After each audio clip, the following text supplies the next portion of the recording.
And so speaking of profiles, this is a thin class after those two guys, especially after Isaiah Spiller blew the pre-draft process. On the other hand, he's a guy with decent size, strong age-adjusted production, 3-down ability. Scott, give us the case for drafting some other running backs ahead of him. One of the things that I think is kind of interesting here is that you look at the mock drafts and kind of where they average out to project players. The tier immediately after Isaiah Spiller is weird because it's got a bunch of guys who are not good athletes and were not good in college. And so I'm having a hard time understanding what NFL decision makers are looking at that they would be excited about that style of back. If that's the other style that we have here, then maybe for me, Spiller climbs back up because at least he's better than that. But I think that you've got some players here that you're going to give us that we should be looking at. Yeah. So I just said like the CEH thing, like since then I've really tried to stay true to my board and not cave into peer pressure or projected draft capital. Last year, I think there was two guys I did that with. My model said Ramondre was above Sermon, and like I liked Ramondre better on tape, and then I caved and I flipped them and like I beat myself up. So like I'm really staying true to my board here, and like most of my dynasty leagues are pre-NFL draft rookie drafts. So yeah, I have Isaiah Spiller RB7. The production model hated him. The athleticism model hated him. So I have Brian Robinson RB3. I feel really good about that. And then RB4 through 6, it's a little murky. Right now I'm tentatively Dameon Pierce, Rashad White, Tyler Allgeier, then Spiller, then James Cook. And what's tricky in this, so just a macro perspective of the class as a whole, it sort of reminds me a lot of 2016, which you'll remember wasn't a particularly great draft class. It had Zeke. We can say that's Breece Hall. It had Derrick Henry. We can say that's Kenneth Walker. It had a bunch of bad quarterbacks. Didn't really have a ton of great tight ends. Hunter Henry was like the only one drafted in the top 75, and he was better, I think, before injuries. But anyway, the wide receivers too. It was basically a bunch of busts. It was like Corey Coleman, wide receiver 1, then Will Fuller, and really like the best one of the group was like Michael Thomas, who I think was wide receiver 6. But anyway, that's what this class reminds me of. After Henry in 2016, it was strictly purely non-bell cows, non-starters. Maybe Jordan Howard.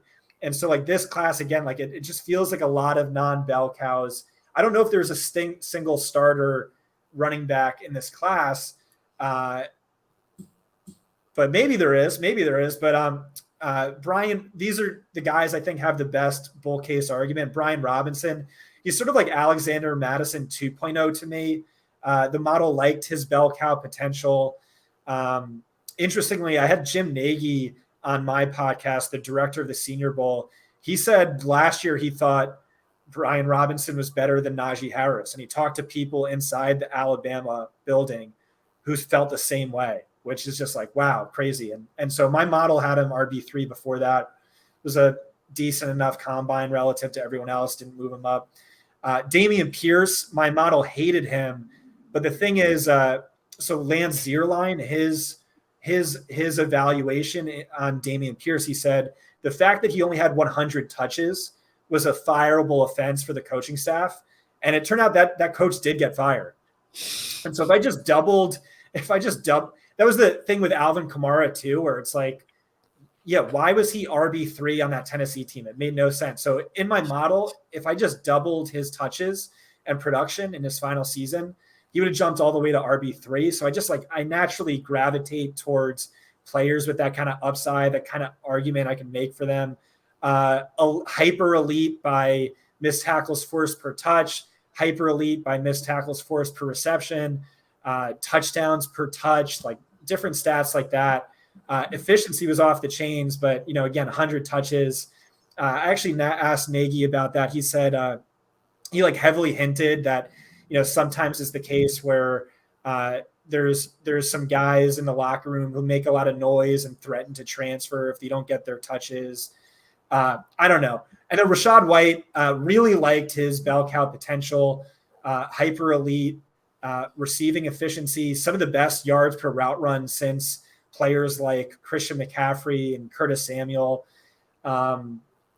Decent enough as a runner, far more athletic than Brian Robinson or Dameon Pierce. Really high-end elite athlete. So maybe I should have him RB3. Or RB4 above Pierce. And then Allgeier. I don't know. He's sort of like the least interesting of the bunch, but I do like him above Isaiah Spiller. You mentioned Rachaad White there, and he has been pretty trendy over the last couple of months in fantasy circles, but it sounds like you maybe aren't as high on him as some of the people in the fantasy space, but the NFL decision makers don't seem to be maybe as high on him either. Do you think that there's a chance that he is somebody who kind of slides into day 3? And you've run through some of the kind of the top 5 or top 6 running back names there. Do you think there's a possibility that we don't see a huge amount of those on day 2, day 1? Do you think we're seeing most of them go on day 3? I think we just don't know. I don't know that my rankings are going to sync up nicely with draft capital. I don't think that's going to be the case. I think you're going to see teams like really prioritize a scat back like James Cook. But I mean, like that's a scat back isn't as valuable as, Brian Robinson's upside if he can become a bell cow. Even if he is more of like an Alexander Madison type, it's still like, all right, well, like 50-50, he's a bell cow. Or what if the guy in front of him gets hurt, or if it's just like a perfect landing spot. Rachaad White, yeah, I didn't really get why the NFL hates him, because Dane Brugler tweeted out in like February, someone came after him, was like, why do you have Rachaad White, your RB18? You're lazy. And he's like, oh, then I guess a bunch of NFL teams are lazy because they have him a lot lower. So that's just like really scary. I don't get it. I don't get it. His numbers are off the charts. Freak athlete. Again, I probably should bump him above Dameon Pierce.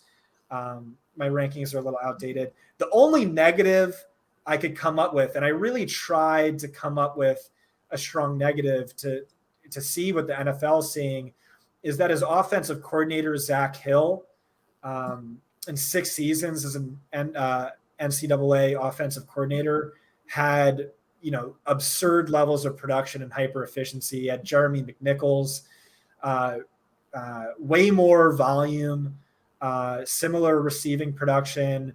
Alexander Madison, way more rushing volume, similar receiving production. George Holani, who is that guy? I don't know, but similarly productive. And so it's like, maybe this is a scheme thing, because like my running back model's biggest flaw is it just loves Mike Leach running backs. And every year I have to manually adjust down whatever Mike Leach running back it is. So maybe that's it, but I don't know. I'm pretty bullish. It is interesting that you mentioned that there are these prospects who are getting boosted because the NFL is saying, essentially, we think their college coaching was very poor, and others who are getting knocked. One of the things that strikes me as odd here is that you have such a big athletic gap. And it's like, I don't know if we want to be knocking the guy who has true NFL athleticism and boosting the guy who doesn't, because that's a pretty relevant element. Running back is basically an athletic position. But you mentioned that, and it's kind of interesting because as I'm putting together the article on White today, you have Jeremy McNichols as one of his comps, and point out, there are guys who fail with this profile, even though the profile itself looks very good. So, Scott, I know that this is kind of a hot button issue for you, or just that, as you mentioned, you're a bell cow or bust guy. But once we get into kind of the deep rookie drafts, and, frankly, once the wide receivers do eventually run out, because there's not an unlimited number of those types of players that you're going to put on your roster, we do get back into this area where there are some smaller backs. Now, I know you don't like the small guys, but when we're looking at some small backs who run in the 4.4s and contrasting them with big backs who, weren't good, aren't athletic, all of that type of thing. How are you dealing with that when, I mean, obviously these pass catching backs in PPR, if you're looking at a build that maybe is more wide receiver heavy overall, those guys can come in, they can make some emergency starts for you. We have a little bit of a talk about potentially a fast track with all the guys who ran in the 4.4s, but you have guys like Pierce, Allgeier, as you mentioned, and then Kyren Williams, who's not a big guy, but also like not big and not athletic. How are you breaking down kind of that element? Can we get you on board with any of the small, fast guys? Yeah, I think there's a few of them. The one thing I'll say about Kyren Williams, so like my production model didn't like him, and my athleticism model by sports score, my like just custom predictive athleticism said he's 3rd percentile, 19th worst of 622 running backs since 2000. The only thing I'll say about that is like every mock drafter says he's going to be a scat back in the NFL, and like athleticism doesn't matter as much if you're a scat back, just like athleticism doesn't matter as much if you're a slot wide receiver. Theo Riddick, Tariq Cohen, Andre Ellington were some of like the least athletic running backs in my model, and they were all like competent scat backs. And it's interesting too. Like if you look at like PFF's all-time best pass blocking running backs, it's all like short guys. It's all like tiny guys, and you'd think like the bigger backs would do better, but maybe it's just like their small frame, like low man wins sort of thing. Plus it's like, it's more just like getting there, like the lateral agility that requires. But anyway, I think Pierre Strong's really interesting. He's super athletic. His numbers are ridiculously good. He's just like a small school. So my model always, severely penalizes and also sort of has a blind spot for those guys, but great numbers, great score. Bryant Koback, like, isn't really worth mentioning because he wasn't invited to the combine, but another super athletic small school guy who my model thinks is at least a little interesting. Who are you thinking of as athletic? Well, do you like the guys like Cook and Beatty and Goodson and Ford? Any of those types of players do anything for you? I mean, James Cook scares the crap out of me because he's getting Alvin Kamara comps, but I didn't have him as all that athletic. I had him as like a perfectly 50th percentile athlete, barring his 3-cone. I'm not sure if I have that in my data or not, but yeah, he's not that exciting. Kennedy Brooks, I did really like. I mean, his numbers are just really, really impressive. I think he had a bunch of red flags, like the off the field concerns.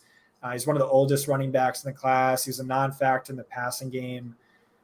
Didn't really improve on his freshman season, but he also really does have some of the best, most impressive stats in the class.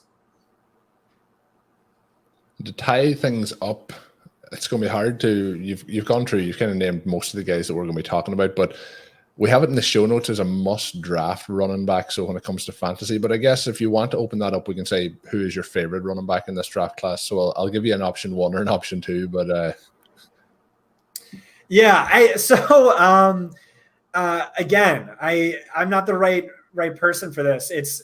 I'm very bell cow or bust. If it's not a bell cow, don't draft him. So like I have Brian Robinson RB3. That seems a lot higher relative to consensus, but I'm going to draft Breece Hall or Kenneth Walker, or I'm not going to draft anyone. But yeah, after that, relative to consensus, Brian Robinson, Rashad White, and Dameon Pierce. I like their swing for offenses kind of upside. Awesome. We're going to get into wide receivers in the second show, but kind of with that in mind, are you trading up? Are you paying extra prices to get ahead of some of these wide receivers to get to Hall and Walker? Do you like them enough relative to the receivers to do that? Yeah, I think so. I don't know. We have a lot to talk about in the wide receiver episode. Did you enjoy that clip? Make sure you hit that subscribe button to get more content from RotoViz. And of course, you can check out full-length podcasts at rotoviz.com/podcast. Available on all podcast platforms. Check out our wide range of content. Once again, rotoviz.com/podcast.